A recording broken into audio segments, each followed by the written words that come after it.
Hi guys, today we're going to look at section 6.6, which is rational exponents. So you may be wondering what a rational exponent is, and all a rational exponent is a fractional exponent.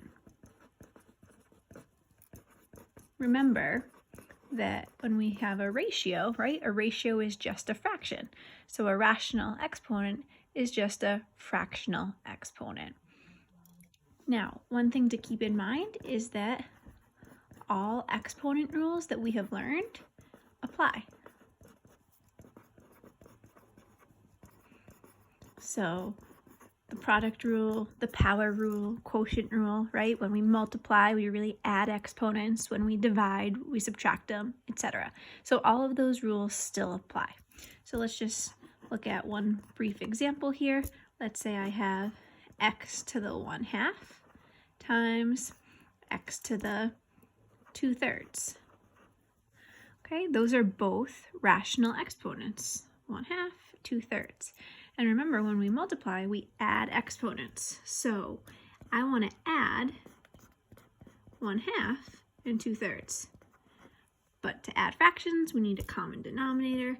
So we will have this be 3/6 plus 4/6, and this would give me x to the 7/6. Okay, so rational exponents are just exponents that are in the form of fractions, and we use the same exponent rules. But what if I actually want to simplify? So if I look down below here, I see -64 to the 1/3. What does that actually mean? And the way that we're going to learn how to actually simplify with rational exponents is to use this conversion from a rational exponent to a radical. So if you look here, our numerator is the root. The numerator is the power, and the denominator becomes the root. So let's look at an example. If I said x to the 3/5, okay, I could write that as the 5th root of x to the 3rd. Again, the numerator is the power, and the denominator becomes the root. Let's do another one. Let's say I had y to the 2/3.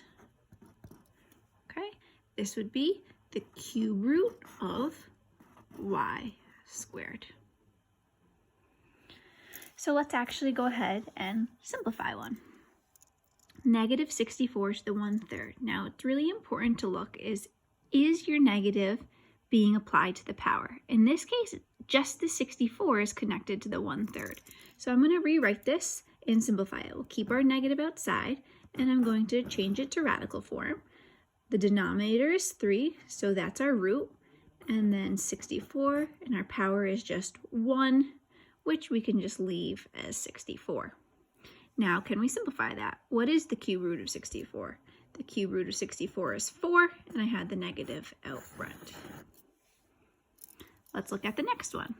So right here, just so you all are aware, it looks a little off right here, but it's 81 to the -1/4. So remember, when I have a negative exponent, we have to use our exponent rules. And that means we bring it down to be 81 to the +1/4. Now that we have that, we can convert. So this is really saying 1 over the 4th root of 81. Is 81 a perfect 4th root? Indeed it is, right? The 4th root of 81 is 3. So we get 1/3. No rationalizing at all. Okay, let's keep going. Number 3, 27 to the 1/3 times 27 to the 4/3. Again, exponent rules, right? When we're multiplying, we have the same bases, so we can actually do that. So this will be 27. We'll add our exponents. This one is nice because they already have a common denominator. So this becomes 27 to the 5/3. Now we want to try to simplify that. So let's convert it to radical form. Our denominator is 3, so it becomes the cube root of 27 to the 5th. Now you have two options here. You can actually try to do 27 to the 5th out, but do you know that in your head? Probably not. So one way you can do this is you can take the cube root first and then raise it to the 5th.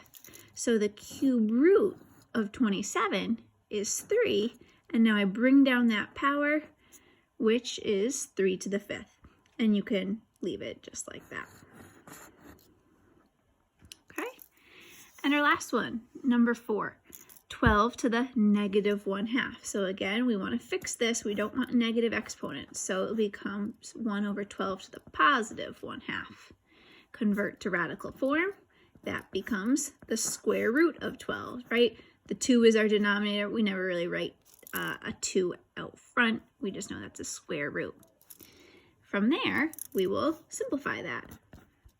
Square root of 12 is the same thing as 2 root 3, but we can't leave a radical in the denominator, so we will rationalize by root 3 and root 3, and we get square root of 3 all over 6.